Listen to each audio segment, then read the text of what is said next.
Olá, amigos, nós estamos aqui com mais um videocast e diretamente de Campo Grande. Temos aqui nossos 3 amigos, então vamos conversar hoje sobre um texto bíblico muito importante e eles estão muito envolvidos, pondo realmente na própria vida esse texto que nós vamos meditar.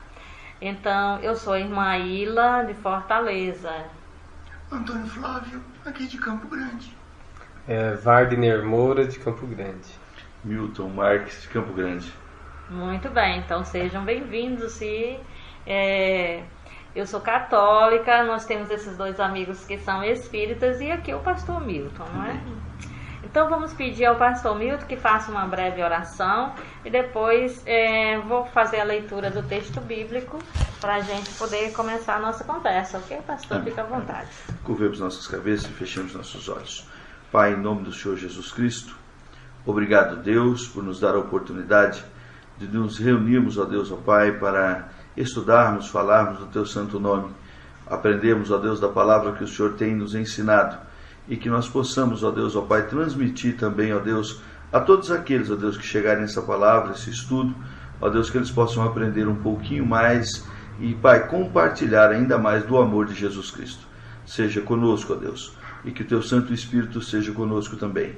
Em nome do Pai, do Filho e do Espírito Santo de Deus. Amém. Amém. Então nós vamos fazer a leitura do texto bíblico do Evangelho de Mateus, capítulo 25, versículo de 37 a 40. Eu vou fazer leitura a partir da edição da Bíblia de Jerusalém.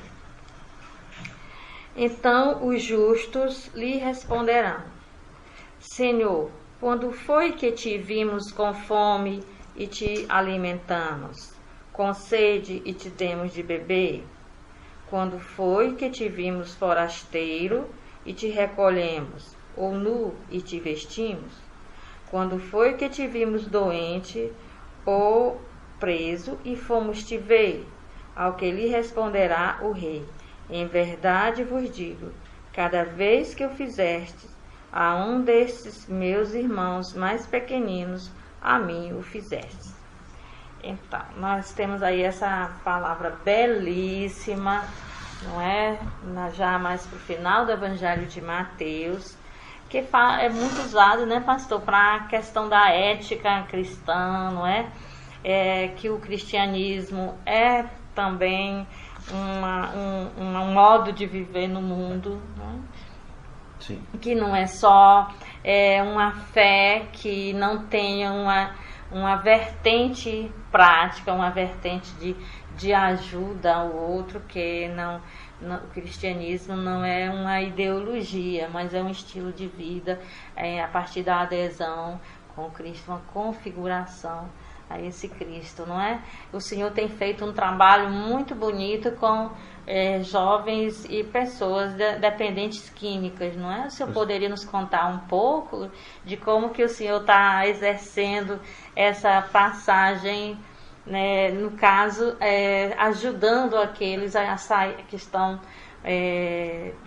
dependentes de drogas e do alcoolismo, e que o Senhor está ajudando essas pessoas a ter um futuro diferente, um recomeçar a vida sem a dependência, né? Você pode nos contar? Sim. Essa passagem é uma passagem muito bonita da Bíblia, onde Jesus, foi dito, é um estilo de vida, Jesus ele nos mostra que nós devemos ajudar o próximo, que devemos contribuir com aqueles que precisam. A Clínica da Alma, onde hoje nós estamos ali lutando, batalhando junto com os nossos irmãos que passam por algum momento de dificuldade, ela exerce esse papel sem pensar em tirar vantagem, como a gente vê muito hoje do Evangelho. A gente vê, principalmente eu posso falar de dentro da área que mais eu estou, da área evangélica, que há uma teologia da prosperidade muito grande, e estão se esquecendo do ser humano, estão se esquecendo da pessoa, do necessitado. E quando Jesus diz, olha, tive fome, me desse de comer, tive sede, me desse de beber. Eu hoje, dentro desse trabalho da Clínica da Alma, o Ministério Pentecostal Tabernáculo da Glória, da qual eu pertenço, é uma igreja única de Campo Grande. Eu vi, eu senti na pele que nós não poderíamos ser somente uma igreja onde abriria as portas às quartas-feiras, às sextas-feiras, ou seja, 2, 3 dias durante a semana, fizéssemos um culto, saíssemos de lá cheios da graça de Deus, do Espírito de Deus, e fôssemos para as nossas casas. Eu entendi que o Evangelho ele vai além de tudo isso. Ele vai, a hora que eu me deparei com o primeiro que chegou lá na Clínica da Alma, e ele disse, preciso de ajuda, e a gente acabou ajudando a um prato de comida, uma veste, e quando de repente eu perguntei, falei, e agora, para onde você vai? E ele disse, eu não sei, eu não tenho um teto, não sei para onde vou. E num primeiro momento me chamaram de insano, quando eu disse, não, hoje você tem um teto, pare por aqui, fique aqui dentro dessa igreja. E eu propus para aquele homem que ficasse dentro da igreja. E dele foi como o rastilho de pólvora de Jesus. Outros ficaram sabendo e foram sabendo e foram sabendo e foram chegando. E nesses 10 anos, acredito eu que mais de 5, 6 mil pessoas já passaram conosco. Fora um trabalho evangelístico que nós temos nos semáforos, enfim. Só que passaram conosco na forma de internato, que já ouviram falar do amor de Jesus Cristo, que nós podemos estender as mãos, sem cobrar que, olha, você tem a necessidade de permanecer conosco aqui. Como o próprio nome diz, é Clínica da Alma. Uma vez eu ouvi de um companheiro de evangelho, ele disse, olha, aqui é um pronto-socorro. Porque eu meio que questionei com Jesus, eu disse, Jesus, por que eles ficam curados e vão? Aí o meu amigo respondeu, falou, porque aqui é pronto-socorro não se interna. Pronto-socorro passa, é atendido e se vai. Alguns permanecem conosco, mas esse o ajudar de Jesus, esse o limpar, dar vestes novas e, enfim, encaminhar, é isso que Jesus tem nos ensinado naquele lugar. Muito bem, pastor.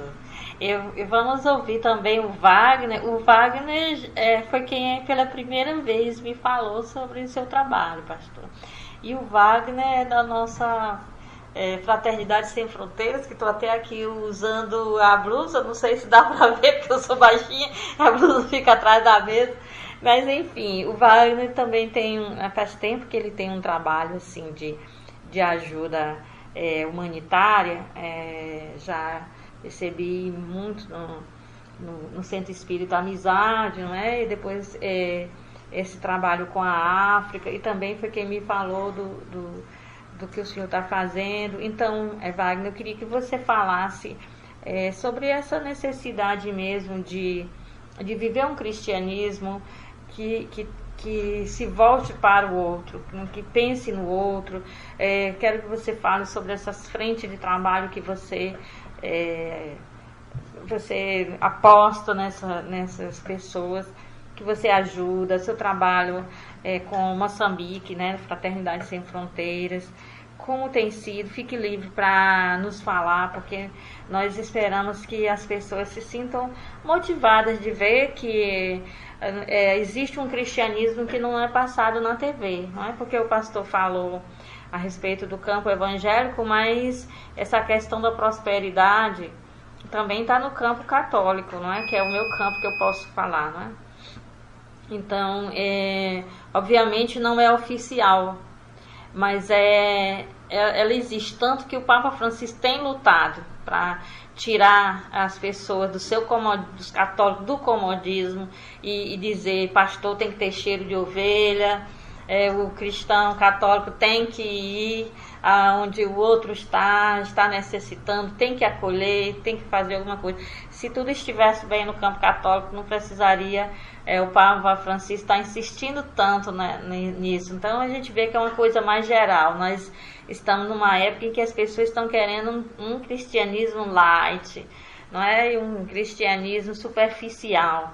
E na maioria dos casos, na TV, o que passa é um cristianismo light e um cristianismo que tem como função enriquecer e dar um bem-estar material às pessoas que praticam, e não que o cristão busque dar uma vida melhor aos mais necessitados. Então, é uma coisa mais geral, a coisa do nosso tempo, não é? Mas nós temos pessoas que nós queremos mostrar, né, por essa via da mídia, né, que é a mídia da internet, que é uma opção diferente para as pessoas conhecerem um cristianismo diferente, não é? Então, Wagner, estou ansiosa para ouvi-lo, como estava ansiosa para ouvir o pastor, né? Você poderia nos falar sobre o seu trabalho? Sim, mas antes dizer da alegria, né, de poder estar aqui com meu amigo, meu irmão, pastor Milton, né, irmã Ila, Toninho. Teu comentário sobre o Papa Francisco, hoje a gente tem um grande carinho, né? E nós estamos apaixonados, na verdade, pelo Papa Francisco. Que maravilha, que somos. Ele tem que Papa de uma maneira geral. Que Papa maravilhoso, né? Eu sou espírita, mas eu disse, eu seria católico, sim, mas olha, com todo carinho, né? Sendo o catolicismo a visão do Papa, né? E eu seria evangélico, pastor Milton, mas de todo o coração, tendo a visão e o coração, né? Então, assim, a gente vê que Jesus está para todos, né? E a gente consegue vivenciar e ver isso em todos os momentos, né? Em várias frentes. Eu queria falar sobre essa questão, essa passagem, mãe, sempre me chamou a atenção, né? Quando você fizeste isso, um dos mais pequeninos dos meus irmãos, a mim estaria fazendo, né? Eu sempre pergunto, mas como assim, né? Onde que está? E eu estou voltando agora de Moçambique, e eu estava comentando isso um pouquinho antes. Eu tive uma experiência assim que até agora me marcou muito. Eu tinha visto uma reportagem pela internet, do próprio grupo nosso que esteve lá, onde localizou uma criança de 14 anos que contraiu o HIV com 3 anos, transfusão de sangue. E essa criança que a gente encontrou, as pessoas que trabalham na organização encontrou, ela estava tudo cheio de feridinha, estava muito doentinha, né? E então eles começaram a amparar, e ali surgiu, em cada centro de acolhimento da Fraternidade Sem Fronteira, a gente tem uma pessoa que cuida da parte da saúde. São técnicos, né, de saúde. E essa senhora chamada Irene, vendo aquela situação, perguntou se podia ajudar, falou, pelo amor de Deus, né, faça o máximo. E ela, indo na casa, a mãe tinha uma deficiência física também.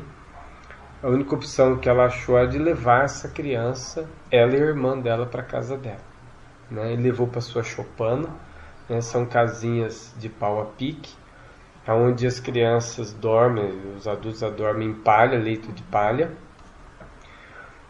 Então levou para sua casa e começou a tratar dela, porque ela não tinha tratamento, porque não tinha o equivalente a R$3 para pegar uma condução para ir até a cidade pegar o remédio. Bom, e ali ela cuidou dessa criança durante uns 2 meses, e foi o tempo que eu cheguei. Como eu sabia do carro, eu quero ir lá visitar a Malfa. Vocês me levam lá? Sim. E aí fomos no finalzinho da tarde, quando estava finalizando os trabalhos no centro de acolhimento da Fraternidade Sem Fronteira, um dos centros, onde atende em torno de 800 crianças. Então foram me levar até a casa da Malfa. E no que eu estava chegando numa taperinha, né, uma casinha de pau a pique, caída, sem porta, e aí veio a Malfa, né? A Malfa veio com um sorriso enorme, um abraço que me desconcertou até agora. Quando eu lembro, eu fico emocionado, né? E a mãe da Malfa disse: eu quero conhecer, quero saber quem é o Wagner, eu preciso olhar para ele, né? E eu cheguei e ela pegou no meu rosto assim, falou: eu queria te ver, né? Eu queria te ver. Você é o Wagner, você é o papai Wagner? Sim, senhora, eu sou o papai Wagner. E eu já tinha desmontado ali já, né? Derretido. E aí eu sentei do lado dela, coloquei a Malfa no chão, ela está sentada no chão, porque nem cadeira eles têm. Estava sentado no chão. Eu sentei no chão do lado da mãe e coloquei a Malfa no meu colo, né? E eu juro por Deus que eu não queria sair dali. Tá? A minha vontade era dormir do lado ali, ficar naquela choupana, porque é o lugar melhor que eu já vi na minha vida. É a casa da Malfa. Então, a gente vê, sabe, irmã Ila, começa a entender o que Jesus quis dizer, sabe, pastor Milton? Quando fizesse os mais pequeninos meus irmãos, eu estarei ali. Jesus estava ali. Jesus estava ali. E que lugar maravilhoso. Não tem palácio no mundo que se compare à casa da Malfa, que se compare ao amor, né? Eu acho que a gente, como vocês disseram, a gente se afasta muito, nós nos afastamos muito, a gente não entendeu ainda. Eu não entendi a mensagem do Cristo, eu não entendi. E quando a gente entender, né, eu acho que aí o mundo muda, tudo muda. Vai ter muito mais justiça, muito mais fraternidade, menos desigualdade. Enfim, é isso, sabe? Wagner, você falando e eu volto no tempo porque há 1 ano eu estive em Moçambique, nas aldeias também. E incrível que a gente sai aqui do Brasil achando que vai levar consolo, vai, né, colocar a mão na massa mesmo, vai trabalhar, vai levar o evangelho, a gente vai fazer alguma coisa. E quando a gente chega lá, eles fazem alguma coisa com a gente, né? Eles fazem a gente chorar, eles fazem a gente feliz, com o mínimo, sabe?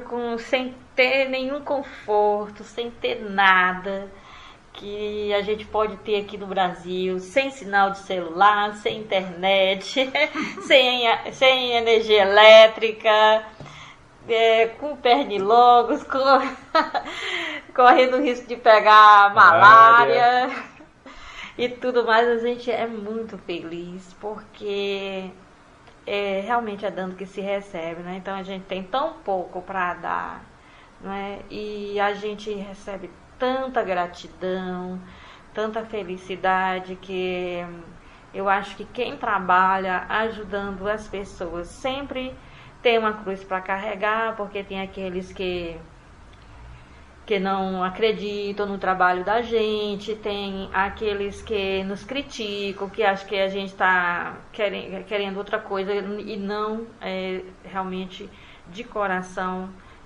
fazer alguma coisa por alguém. Enfim, tem muita coisa chata, mas em compensação, a gratidão, a felicidade de ver alguém melhorando, não é? Alguém melhorando a saúde, crianças mais gordinhas tendo que comer, tendo escola, o dependente químico saindo, né, da dependência. Então, não há nada que se compare à felicidade de ver o Cristo agindo nas pessoas e fazendo as pessoas terem uma vida plena, não é? com um mínimo de contribuição da gente, porque a nossa contribuição é mínima, por mais que a gente faça, não é? É uma coisa muito pequenina, mas é aquilo da semente de mostarda, não é? A gente leva a nossa sementinha de mostarda e ele faz disso algo grandioso, porque é ele que, afinal de contas, que trabalha, né? Mas realmente eu volto no tempo e eu entendo o teu sentimento, né? Quando a gente não quer sair dali, não é? Eu queria muito ter ficado. Então você vai para a universidade, seu lugar na universidade. Mas eu me senti muito grata a Jesus por ter me permitido esse pouco que eu estive, né? E queremos ouvir o Toninho, que trabalha com o pessoal da pastoral carcerária, não é? Também aqui no texto tem uma coisa muito interessante. Eu estive preso e foste me visitar, no sentido de acolher, no sentido de se preocupar, de tentar ajudar, não é? Então, queria que também, a partir do seu trabalho com os presidiários, com os detentos, com a pastoral carcerária, você também pudesse nos falar, não é? De como você, na sua vida, no seu trabalho, põe em prática essa passagem do Evangelho, assim como nossos dois irmãos já falaram. Muito bem. Inicialmente, é muito bonito e emocionante vermos que não há sectarismo no nosso encontro. Estamos todos envolvidos nas máximas que Cristo nos deixou. Lembrando o que você acabou de falar, Wagner, a cada vez que a gente estuda, mais a gente descobre que a gente não sabia, pelo que ele deixou para nós. Há mais ou menos 5 anos, eu trabalho com 2 projetos, já os 2 praticamente terminados, profissionalmente na área prisional. E eu resolvi que o meu serviço profissional só poderia evoluir se eu conseguisse ouvir quem trabalha arduamente com o ambiente, dando o máximo de si. Como visitei muitas prisões e vi um trabalho muito bonito, muito dedicado da pastoral carcerária, pela Igreja Católica e dos evangélicos, por outras nomeações que eu não sei dizer, mas também muito atuantes, muito atuantes. Eu, há pouco tempo agora, resolvi me envolver com a pastoral carcerária. Então, eu estou nos passos iniciais do conhecimento evangélico da pastoral. Mas eu estou aqui com vocês para trazer a experiência de vida do que se pode fazer, do que eu penso que eu posso aprender e que, se for da vontade de Deus, eu posso oferecer. Nós temos uma forte criação na qual nós estabelecemos o certo e o errado em tudo e em todos. À medida que a vida vai nos amadurecendo, seja pelas lições do caminhar, seja pelas lições que a Bíblia profundamente nos marca, nós necessariamente temos que mudar. Eu diria, temos que evoluir.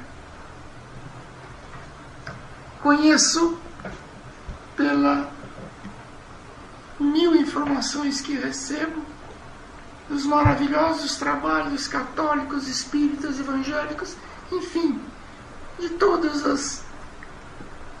os pensamentos de tornar esse país, tornar esse mundo melhor em qualquer seita religiosa. Mas o comando na minha vida é cristão, é Cristo. Por isso que eu estou aprendendo passo a passo do sistema da ação da pastoral carcerária no sistema. Por que isso? Eu creio que todos nós sentimos um certo momento em nossas vidas a necessidade de fazer o bem. E esse fazer o bem não se resume a dar coisas materiais. Fazer o bem é um sentimento mais profundo que nos retorna em dobro, como Wagner acabou de dizer, dele estar na casa da criança e estar naquele momento extasiado. O Senhor contando as alegrias, pastor, que tem nos agradecimentos de ouvir sua emoção das pessoas que abandonaram a droga. A senhora, quando nos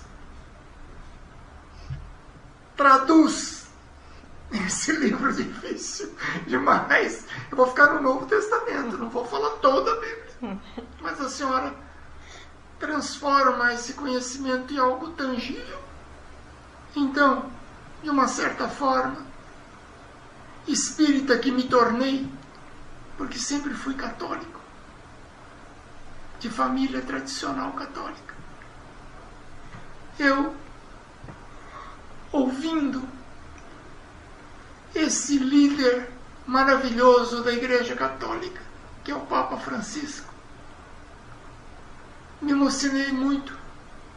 Um dos últimos que eu ouvi sobre ele, solicitando que as religiões se aproximassem, que nós buscássemos falar a mesma língua, amar do mesmo jeito, caminharmos construindo essa terra que é de todos nós. E, por tal motivo, vim e por 5 anos trabalhando no sistema prisional, estou hoje na pastoral carcerária, chegando, aprendendo, seguindo com maior cuidado toda a formação. Tem uma formação que eu vou fazer agora para poder participar ativamente. Mas recebendo, eu já tive algumas reuniões. Eu fiquei impressionado com que a Carmelita aqui de Campo Grande me contando o que eles estão fazendo. Então, o que eu posso dizer é que em qualquer espaço em que eu passei, em qualquer lugar que eu vi dor, eu também vi algum crente tentando resolver. Nós somos crentes a Cristo, mas eu já vi crentes a outras formas de fé também ajudando, também fazendo, também buscando transformar o nosso dia a dia. Porque nós imaginamos que podemos fechar os olhos para o que acontece aí fora, como se nós não vivêssemos aí fora, como se nós não saíssemos dos nossos casulos e tivéssemos que viver o amor, a dor, a misericórdia, o perdão, enfim, o caminhar conjunto. Esse é o motivo que me traz aqui, porque à medida que vocês vão falando, eu sou o maior. Quem está recebendo o maior presente sou eu, por ouvi-los, por sentir em seus corações a entrega, a alegria, a felicidade que vocês têm dessa vitória instantânea, diária que vocês têm. É como se não houvesse uma grande festa. Há uma festa a todos os instantes. A hora que uma criança vem até o Senhor e conta os seus problemas com droga. A hora que o Wagner enfrenta essa necessidade que todos nós devemos ter com a África. E a irmã, quando vem nos traduzir com amor essas palavras tão profundas. Então, prezados mestres, desde já, muito obrigado. É que todos estamos aprendendo, Toninho. E eu que aproveito a sua fala aí também, a do Wagner, e queria ver se o pastor Milton nos conta algo que tenha lhe causado tanto impacto, não é? Claro, com os devidos cuidados com a privacidade, sim, né? Claro. Sim, claro. Mas, assim como o Wagner fez, tem uma história que tenha lhe causado mais impacto, ou se não mais impacto, mas tenha recentemente lhe impactado desses dramas vividos pelas pessoas que o Senhor auxilia, porque... por que pergunto isso? Porque as pessoas que estão fora desse ambiente que é de ver um mundo paralelo a isso que as pessoas pintam o mundo cor-de-rosa e não veem, não é? O que acontece debaixo do seu nariz.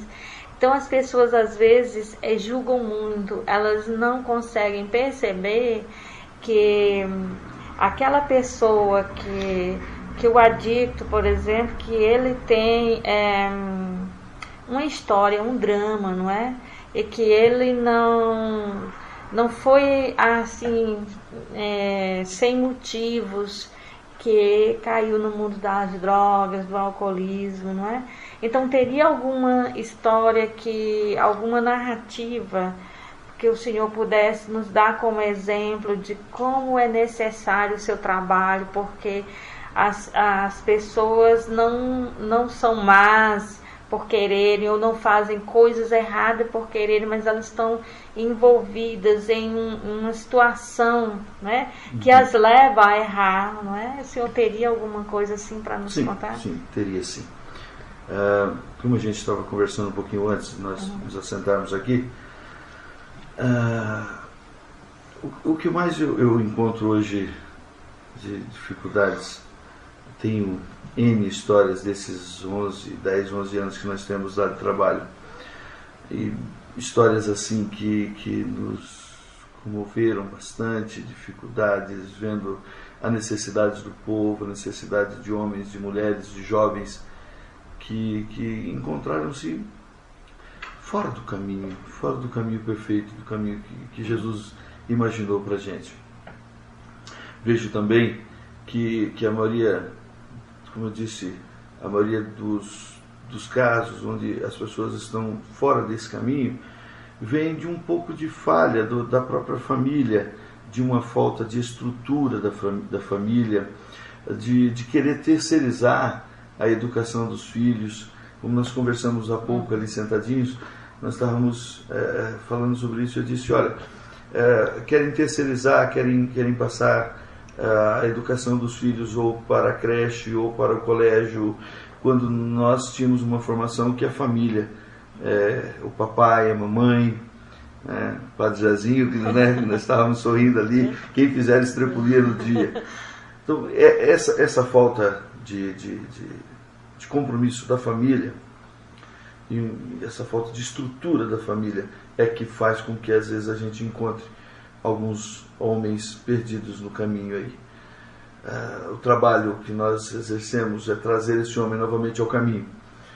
E há poucos dias atrás temos uma jovem, mas eu quero me reportar a esse jovem que está lá conosco, onde ele sentado ali comigo, conversando, e eu trato esses meninos com carinho, não passo a mão na cabeça, porque o pai, ele ensina assim como Jesus, ele nos ensina. Né? Ele é o que está aqui para nos ensinar. E eu, no papel que eu exerço para muitos lá dentro, um papel de pai, nós conseguimos conciliar o amor, mas o respeito, a educação, a necessidade olha, tem regras, essas regras são colocadas para todos. Né? A sociedade, o mundo lá fora exige essas regras. Sim. E em conversa com um desses meninos, ele tem 19, 20 anos, salvo engano, eu chamo de menino.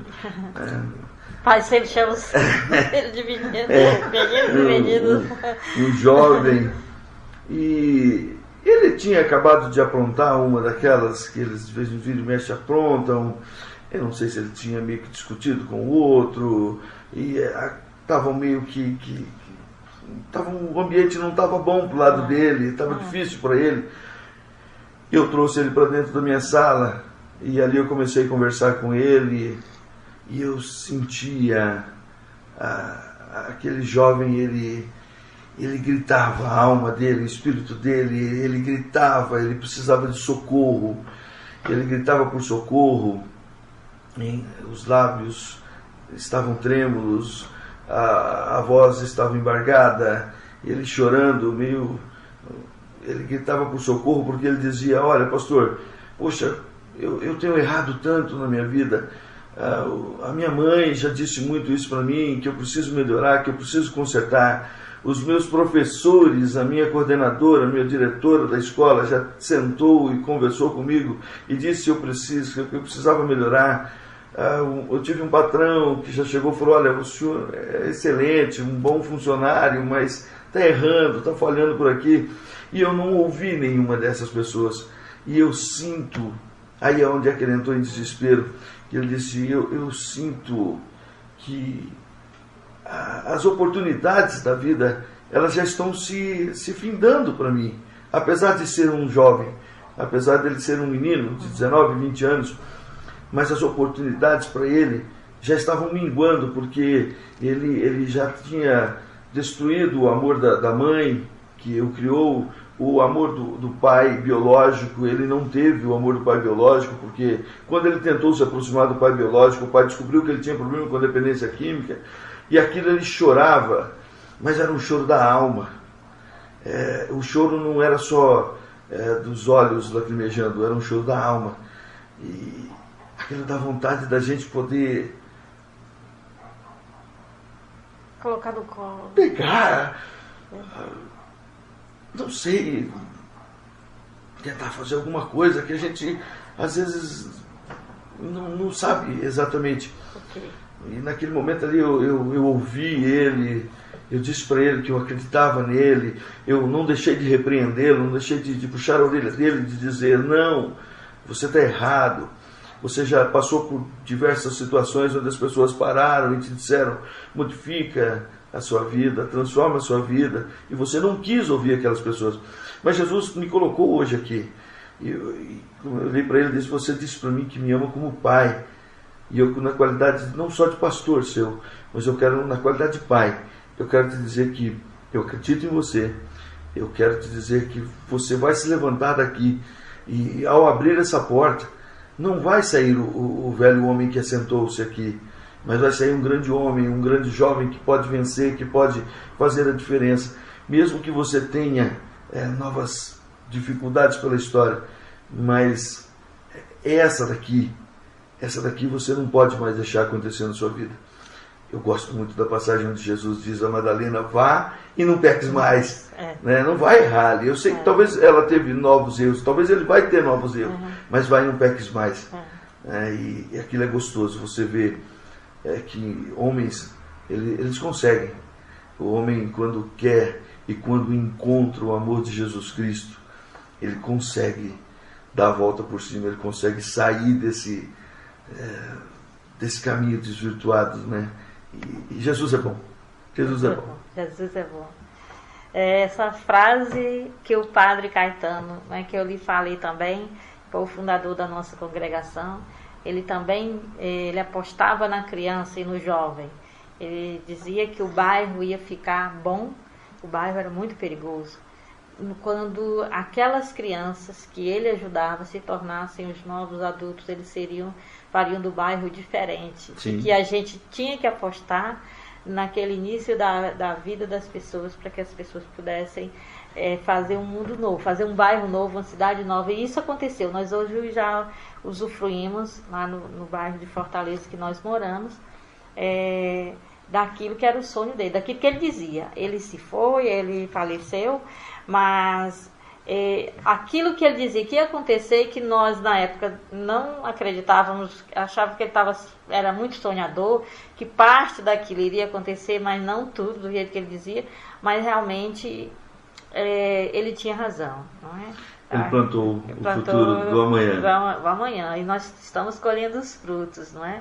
Então, por isso que é importante mesmo esse acreditar, não desistir das pessoas, né? As pessoas precisam saber que Jesus não desiste dela e que nós, que trabalhamos para Jesus, a gente também não desiste delas. A gente aposta que elas conseguem, não é? Esse é o nosso papel. Esse é o nosso papel. É de suma importância. Às vezes eu vejo pessoas lá que elas só precisam ouvir: Jesus te ama, eu te amo e eu acredito em você. Essas palavras faltam muito no mundo. As pessoas, eu vejo uma das grandes conquistas que a gente tem lá é que em determinados momentos dos nossos cultos, em algum momento, esse pastor pede para que o filho abrace a sua mãe, abrace o seu irmão, abrace o seu filho, enfim, dê um abraço em alguém. Às vezes você vê pessoas assim que parece que quer se abraçar, mas tem medo, tem vergonha. E eu desço lá e às vezes abraço eles juntos, faço com que o pai e a mãe dê um abraço no filho, porque tem pais que parece que nunca conseguiram dar um abraço fraterno, um abraço gostoso, aquele abraço de você chegar no seu filho e ter carinho. Isso faz falta. Uma das coisas que eles sempre me dizem lá: ô pastor, como é gostoso o teu abraço. Porque eu abraço aqueles meninos, eu abraço aquelas pessoas ali. Um pai isso, para as pessoas que estão nos vendo, abrace os seus filhos, abrace sua esposa, abrace o seu marido, diga eu te amo. Falta tanto isso no mundo, dizer eu te amo. Está difícil você ouvir hoje. As pessoas ficam com... para dizer eu te amo, parece que a boca pesa. Parece que pesa. Não consegue chegar e dizer eu te amo. Você é meu companheiro, você é minha companheira, você é meu companheiro, eu te amo. Nós vamos juntos, nós vamos lutar juntos. Dizer eu te amo, eu acho que... Eu te amo. Ai, querida, eu também te amo. Vai, eu te amo, Pascolinho. Eu te amo, Toninho. Que beleza. E é de verdade verdadeira. Amém. Isso. É isso mesmo. Olha, Wagner, eu queria te perguntar sobre a questão dos colaboradores, não é? Porque a gente começa um trabalho desse, de repente Jesus vai mandando uns anjos para nos ajudar, não é? E aí, quando a gente vê, a família vai crescendo, e a gente fica dizendo assim: poxa, o trabalho é maior do que o que pensei, mas também a equipe está crescendo, né? Então, fala para nós sobre qual é a tua experiência com esses colaboradores, né, dos teus projetos aí de ajuda. Como é que é o relacionamento de vocês, estarem juntos, essas pessoas estão mesmo dispostas a saírem do conforto, às vezes são de famílias abastadas e vão para Moçambique, passar necessidade, dormir no chão, às vezes, ficar horas dentro de uma van super lotada, né? Como é que é isso? Eu estou, como eu disse, voltando de uma experiência onde foram mais de 40 voluntários, né? 10 de uma caravana da educação e 30 da caravana da saúde. E assim, onde dorme 20 pessoas assim numa sala, na outra 10, e sem a televisão e todo mundo dividindo, começa a dividir a água, alguém trouxe alguma castanha, algum alimento, uma barrinha de cereal. Como dura a barrinha de cereal, não é? A gente divide para umas 5 pessoas, 6 e dá certo. Aí daqui a pouco você tá pegando 8 horas de estrada poeirenta, né? E não tem banheiro no meio da estrada, e para, o homem vai do lado, a mulher do outro, no matinho. Eu vivi essa experiência de ir no matinho, tava com medo do javali e das onças, vocês têm certeza que não vem onça pra cá? Leão por lá, né? Aí, mas então tudo isso no início das caravanas, né? A gente encontra engenheiro, né? Arquiteto, médico, né? Dentista. No terceiro dia, no quarto dia, já não tem mais nada. Todo mundo é irmão. Todo mundo é irmão. Todo mundo é irmão. Já não tem mais. Porque a gente já começa a enxergar o outro, né? E quem tem ido nas caravanas querem voltar.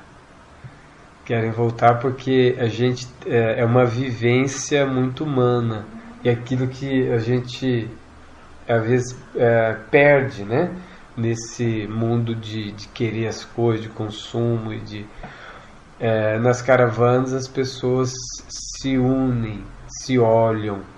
Todas as noites a gente se enxerga, a gente olha, a gente para, faz uma avaliação, uma conversa. O nosso tempo é de estar conversando com o outro, sentir o outro.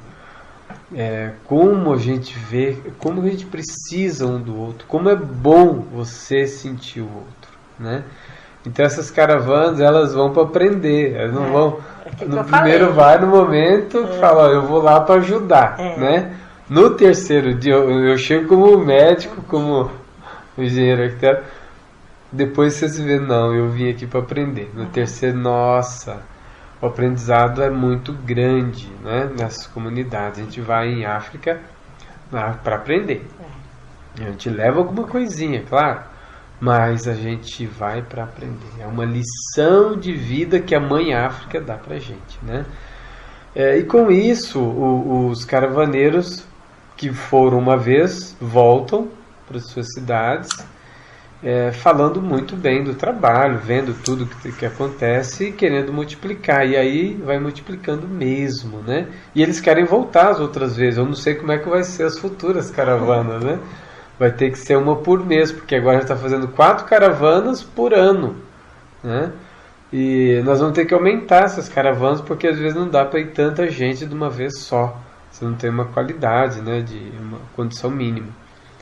Mas isso tudo por esse contato, sabe, irmã? Esse contato humano, né? Não é levar a coisa, não é dar a coisa material. É viver a fraternidade. Como é bom a gente viver a fraternidade. As pessoas se emocionam, coisa que não acontece talvez no nosso dia a dia, né? É como esse momento aqui. Esse momento aqui com 30 pessoas, né? Todos se emocionam ali, porque como é bom, né? Jesus é bom, né? Oh. Como é bom viver a fraternidade. Então eu volto a falar mais uma vez. Quando nós entendermos realmente, eu acho que essa proposta do Cristo, né? Eu não vou querer mais sair da casa da Malfa, eu não vou querer sair mais das caravanas em Moçambique, né? E por isso que está aumentando, irmã Ila. Os apoios estão vindo de todos os lugares do Brasil, do mundo, em todos os movimentos, né? Porque eu acho que nós estamos voltando. É um encontro conosco mesmo, um encontro com amor, com fraternidade. É uma vivência, assim como a vivência do Milton, né? Do pastor Milton, heróica, né? De acolher dentro da igreja, abrir a igreja e virar uma casa de Jesus e viver essa fraternidade. 67 homens dormindo dentro da igreja. A casa do caminho, viu? Quem leu o livro Paulo Estevão, o livro espírita, né? Chamado Paulo Estevão, vai saber do que eu estou falando, né? Aqui no Pastor Miro, a Casa do Caminho, viu? Quem quiser conhecer, visite o Tabernáculo da Glória. Muito bem. Pois é, Wagner, fico muito feliz, né? Isso que você fala é verdade. A gente chega lá com nossos paradigmas, né? Com nosso modo de pensar. E daqui a pouco nós já não temos distinção, né? Já não há o católico, o evangélico. Nós continuamos com a nossa doutrina do nosso grupo, mas lá nós somos, antes de tudo, irmãos. E é o que acontece sempre quando nós nos unimos para trabalhar juntos, né? Como o pastor falou que o trabalho dele é como um pronto-socorro. Então, quando a gente trabalha sinceramente em favor de ajudar, é como uma sala de cirurgia, por exemplo. Então, um médico e os enfermeiros e os assistentes todos ali daquela cirurgia, ninguém está se perguntando de que religião você é, que fé você tem. Todo mundo está concentrado em salvar o paciente, né? Então, quando a gente vai trabalhar juntos, o que a gente se preocupa é em servir bem, sabe? Em fazer a nossa parte, em aprender a viver com o pouco que a gente tem, com o pouco que aquele ambiente nos oferece. Nós vivemos as experiências por alguns dias, as experiências que eles vivem o dia inteiro, a vida inteira, não é? A gente vive por alguns dias e é muito gratificante mesmo essa colaboração. Volta ao que o Toninho estava falando, que a caridade mesmo, ela é quando a gente se envolve, quando a gente, porque a gente só dá um valor e não se envolver, não traz esse dinamismo para nós, não é? Que nós nos educamos, nós saímos a evangelizar, né? Vamos evangelizar. Tem aquele ditado, né, que diz que foi tosquear e saiu tosqueada, né? Então a gente sai, sabe, diferente, a gente vive experiências, se permite viver experiências que no nosso dia a dia, numa vida bem confortável, não é? Nós não vivenciaríamos essas experiências, não é?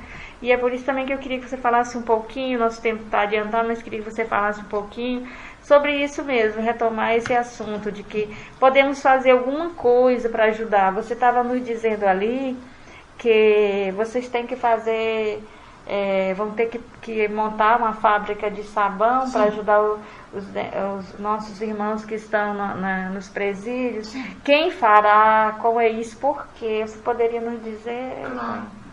A pastoral carcerária daqui tem um projeto muito bonito, muito abrangente na produção de sabão, que vai atender a demanda para o sistema prisional dentro da possibilidade, e vai resolver um problema de meio ambiente, porque ela vai fazer em função do recebimento de óleo usado, óleo de cozinha, uma coisa muito simples, mas com uma utilidade enorme. Mas, como o nosso tempo está terminando, eu quero dizer a vocês, e aqui nos deram a honra de acompanhar essa discussão, reforçar o que eu falei no finalzinho da minha primeira apresentação. Que escola enorme que todos nós estamos tendo agora aqui. Não precisou eu ir até onde o pastor tem esse atendimento. Não precisou eu ir a Moçambique. Não precisou o profundo conhecimento que a senhora tem e a emoção que esses livros lhe trazem. Bastou vê-los, os três, expondo a todos nós a dádiva da doação. Bastou para mim ouvi-los falar, mais que o coração, mais que a mente, os olhos de vocês, o caminhar de vocês, eu enxerguei cada passo que vocês deram. Então, nós, no prisional, temos um longo caminho. não pior nem melhor que nenhum outro caminho. Um caminho. Com todas uma as frente suas... de trabalho. Uma frente de trabalho. Com uma força-tarefa. Uma força-tarefa. É. Entendeu? Como todos vocês têm.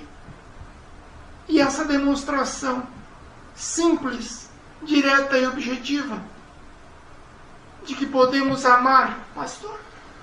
Como o senhor falou muito bem, não se ouve mais isso, eu te amo. Tem um peso, uma coisa assim, como se prendesse a pessoa e não soltasse, que essa é o verdadeiro amor. Então, como não agradecer essa aula que eu estou tendo aqui hoje?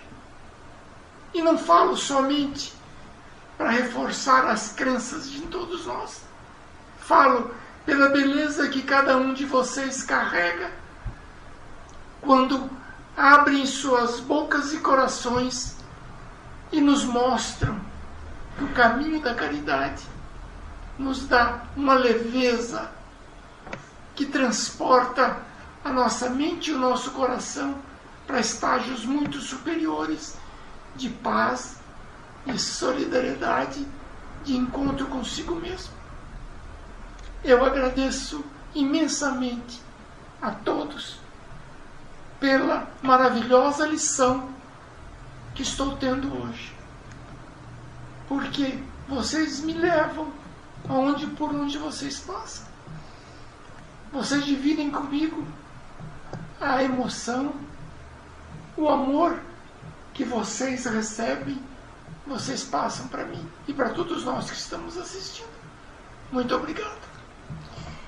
Obrigada, viu, Toninho? Eu vou deixar vocês livres para, a partir do pastor Milton, dizer as palavras finais que gostaria e também divulgar, não é? Como as pessoas podem colaborar financeiramente, colaborar com o trabalho, né? Colaborar sendo voluntário, as diversas possibilidades. E nós, na edição do vídeo, nós colocaremos no vídeo o site, o telefone, o endereço que vocês derem para que as pessoas possam entrar em contato. Porque às vezes as pessoas gostariam de ajudar de alguma forma, mas elas não sabem a quem ajudar, como ajudar, não é? E aí seria uma oportunidade para quem está querendo também colaborar, não é? Trabalhar junto com vocês, não é? Seria uma forma de dizer, olha, nós estamos aceitando, não é? Ajuda, não é? Seja porque vem aqui conosco, ajudar em alguma coisa, ou porque quer ajudar financeiramente, não é? Todas essas obras precisam do apoio, não é, das pessoas, não é? Fique à vontade para falar. Uma vez o meu pai adotivo, ele se ofertou, pelo conhecimento muito bonito que ele tinha, para estar ajudando uma instituição. Logo que essa instituição chegou a Campo Grande. E lá disseram assim para ele, falou, não, nós eles disseram que precisavam somente de dinheiro. Eu quero dizer que eu preciso muito da ajuda humana. O dinheiro, ele é consequência, ele naturalmente Jesus provê. Eu preciso muito de pessoas que queiram ouvir, pessoas que queiram ajudar. Quero já de antemão agradecer o Dr. Estevão, o Adriano, no projeto Sorriso, está lá consertando o dente dos meninos, e dizer que esse final de semana eu tive um que chegou para mim todo bonitão com os dentes colocados e disse assim, pastor, agora eu posso falar. Que beleza. E a gente está ali, tem, como eu disse, na igreja tem 67 homens dormindo lá dentro, 110 homens na chácara masculina, 26 mulheres na chácara feminina, 12 crianças, filhos dessas mamães que estão lá conosco. Acredito eu que se não ultrapassarmos os 200, estamos próximos dos 200. Estamos ali perto da rodoviária antiga, na Joaquim Nabuco, 51. Só lembrando, nós estamos transmitindo de Campo Grande, Mato Grosso do Sul. Campo Grande, Mato Grosso do Sul. Estamos ali perto da rodoviária antiga. É possível deixar os nossos telefones? Sim, pode dizer. 67 99951 1930 da Vivo e 67 99225 6636 da Claro. Esses são os meus telefones. O telefone da igreja é 3044 6443.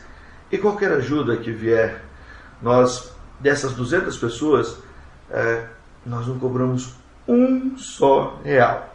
Quer seja da família, quer seja do interno, quer seja do residente ali. Mas, pastor, como é que vocês sobrevivem? Jesus é bom.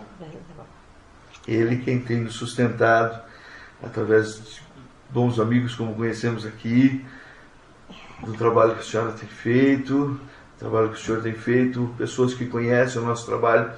Quando menos a gente espera, aparece lá olha, eu vim trazer um pacote de arroz, eu vim trazer um óleo, eu vim trazer um feijão, eu vim trazer um açúcar, e assim nós temos sobrevivido.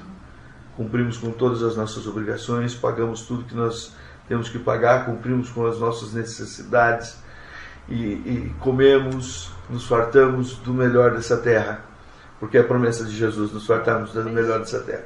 Então assim, todos aqueles que quiserem nos ajudar, os nossos telefones já foram colocados, estamos perto da rodoviária antiga de Campo Grande, falando do amor de um Jesus Cristo e acreditando nestes homens, nessas mulheres. E muitas pessoas olham para nós e dizem, não, eu não posso acreditar que, como é que vocês sobrevivem sem cobrar nada? Sobrevivemos porque acreditamos nesta passagem bíblica que a senhora acabou de ler. Me deste, onde Jesus disse, onde me acolheste. E onde há Jesus, não há fome. É verdade. Não há fome, não há miséria, há abundância, há transformação de vidas. E eu estou fazendo o mesmo papel do padre. Eu estou plantando para que um futuro seja ainda melhor. Campo Grande será melhor, Mato Grosso do Sul será melhor, o Brasil será melhor. Sim. Pode ter certeza.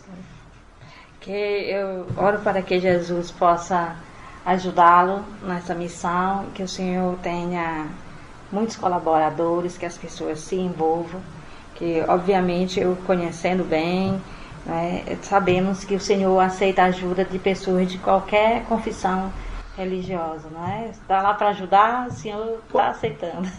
Não querendo interromper, já interrompendo, a senhora disse uma coisa muito bonita que vai para o meu coraçãozinho aqui. Na hora que nós estamos passando por uma cirurgia, onde está o médico, a enfermeira, o anestesista, o instrumentista, não se tem nenhum pergunta para o outro qual o seu credo. Eu não pergunto qual o credo. Todos aqueles que vêm, como Wagner chegou até nós, um dia, se você vem, em nome de Jesus, seja bem-vindo. Muito bem, pastor. Que Jesus abençoe o seu trabalho, seus jovens, suas crianças, que todos possam prosperar, ter vida plena, e voltar ao caminho correto, e que Ele sempre mande esses anjos para lhe ajudar. Amém. E Wagner, agora é sua vez de divulgar os meios de como as pessoas podem ajudar, esses seus projetos. Então, muito bem. E até falando do nosso querido Milton, se alguém estiver fora, depende do país, quiser fazer a doação pela Fraternidade Sem Fronteiras, para que possa ajudar essa causa. A Fraternidade Sem Fronteiras também é parceira, né? Fraternidade Sem Fronteiras, pessoal. Isso. fraternidadesemfronteiras.org.br, né? Pode fazer doação pelo PayPal em qualquer lugar do mundo. Só dizer lá, ó, Clínica da Alma, né? Que será bem-vindo também. A gente está caminhando junto em alguns momentos, porque é uma causa só, né, mãe? uma causa só. Verdade. Em Moçambique existem 600 mil crianças órfãs, né? De pais que morreram pelo HIV e pela malária. Hoje, graças a Deus, a gente tem o apoio e estamos assistindo 5.300 crianças, né? De segunda a sexta, crianças que têm um padrinho. E esse padrinho, ele doa o equivalente a R$50. Com R$50 que ela doa por mês, a gente consegue dar para a criança alimentação, higiene, escovação dental, a gente contrata monitores educativos, culturais, a gente dá esse apoio aos jovens que param de estudar na sexta, sétima série, para que ele termine o segundo grau apenas com R$50. Então a gente tem 5.300 cotas, né? Mas temos mais milhares de crianças na fila de espera, esperando uma oportunidade.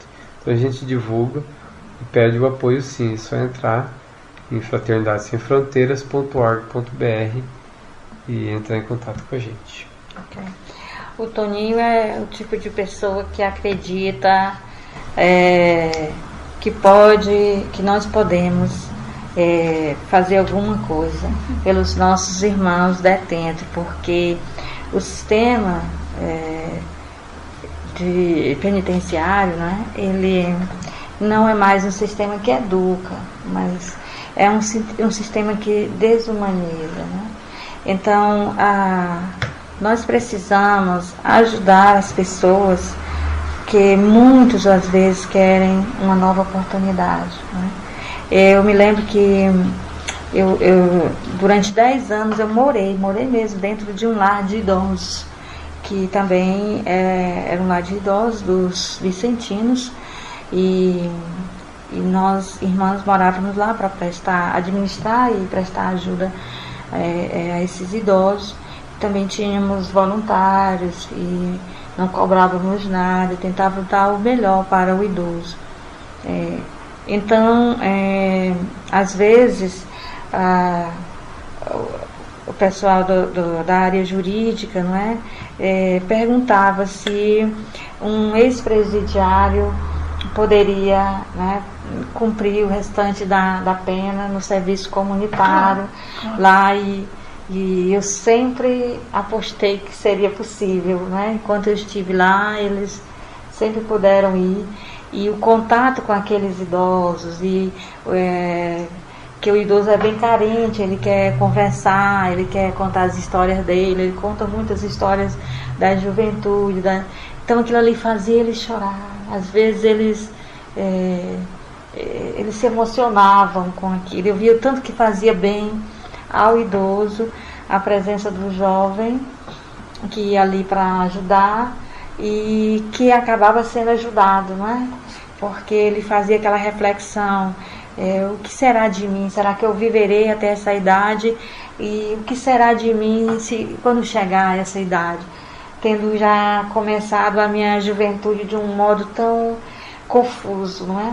Então, acredito que a pastoral carcerária, ela sofre críticas, não é? Porque também é como eu digo, as pessoas sempre veem a coisa de uma forma pontual, elas nunca lembram que existe uma história. Nós não queremos aqui dizer que eles não são culpados. Eu achei interessante, hoje eu descobri que o senhor gosta do logoterapeuta, fundador da logoterapia, Victor Frankl. Uma vez ele foi a uma penitenciária e ele disse assim: meus irmãos, vocês estão aqui porque vocês fizeram uma escolha errada, né? Então quando vocês escolheram fazer o que fizeram, vocês exerceram o livre-arbítrio. Por isso, vocês são responsáveis pelo que vocês fizeram. E é por isso que vocês estão aqui. Mas vocês podem escolher hoje como querem viver aqui e como querem viver depois que saírem daqui. Também é uma escolha. Você pode escolher estar aqui e fazer disso aqui um inferno, a sua vida aqui um inferno. Ou você pode escolher aqui ler algum livro. Você pode escolher quando você for tomar sol, como é que você vai reagir com quem lhe provoca alguma violência, quem lhe ofende.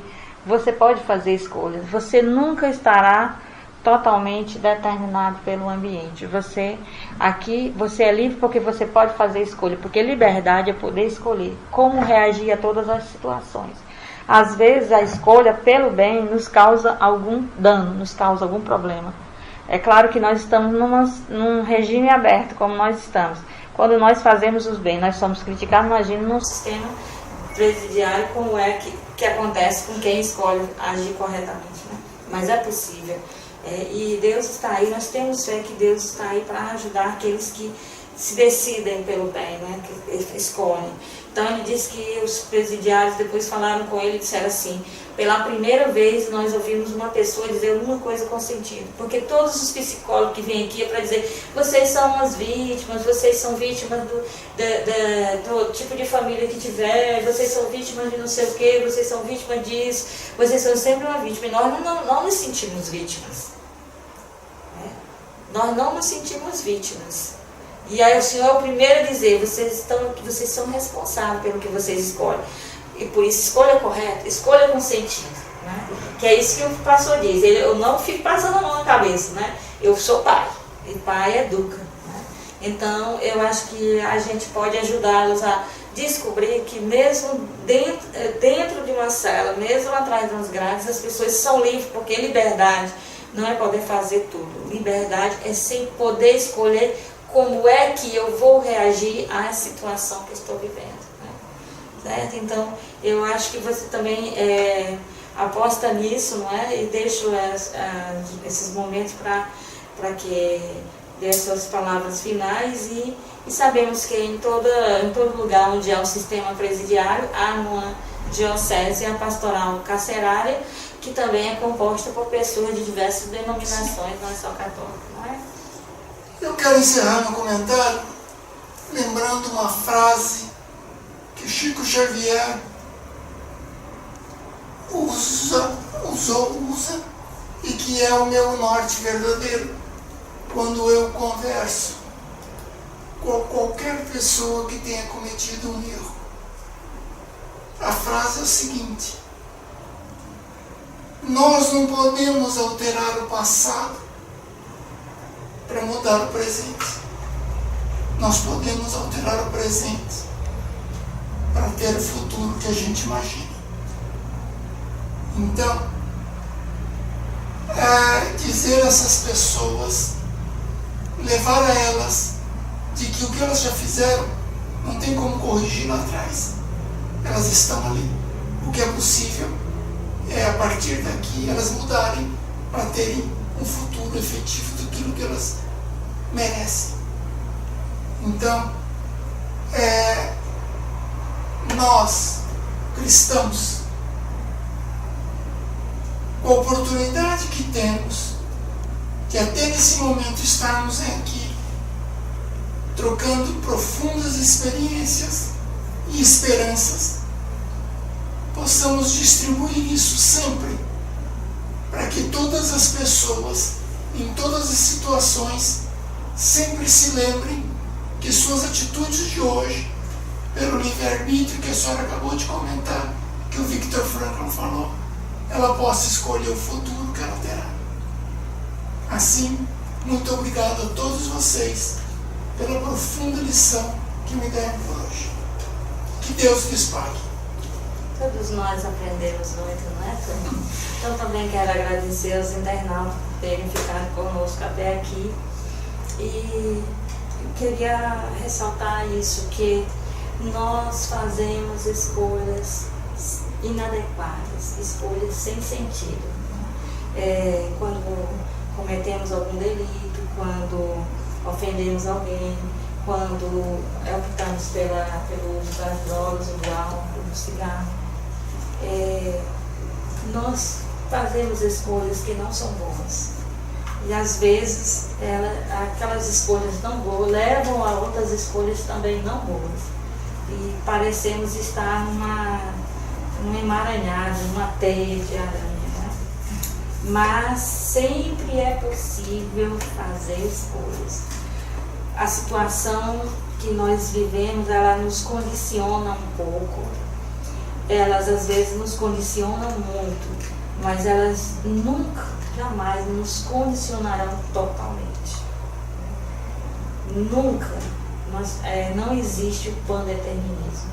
Existe um pouco de determinismo. Então somos influenciados pelos acontecimentos da nossa vida. Eles têm um peso grande. E nós às vezes reagimos de forma inadequada a isso. Mas nós podemos, conscientes de que nós temos livre-arbítrio, ele jamais nos será tirado. Então nós sempre poderemos fazer escolhas com sentido em qualquer situação. Né? O Evangelho mostra no final da vida terrena de Jesus, o Evangelho de Lucas, 2 modos de viver, um de um lado e o outro do outro de Jesus, 2 modos de viver e de morrer. Os chamados dois crucificados com Jesus. Morre com sentido, apelando, assumindo que errou, apelando para o perdão, admitindo a inocência do outro. O outro, ele morre revoltado, todos estão na mesma coisa, mas as pessoas fazem escolhas. Então, um escolheu morrer revoltado, o outro escolheu morrer pedindo perdão. Então, nós sempre podemos fazer escolhas, sempre.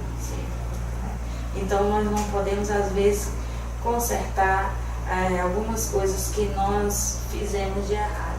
Às vezes elas são irreversíveis, mas nós podemos daqui para frente tomar atitude diferente, fazer escolhas com sentido, escolhas para o bem.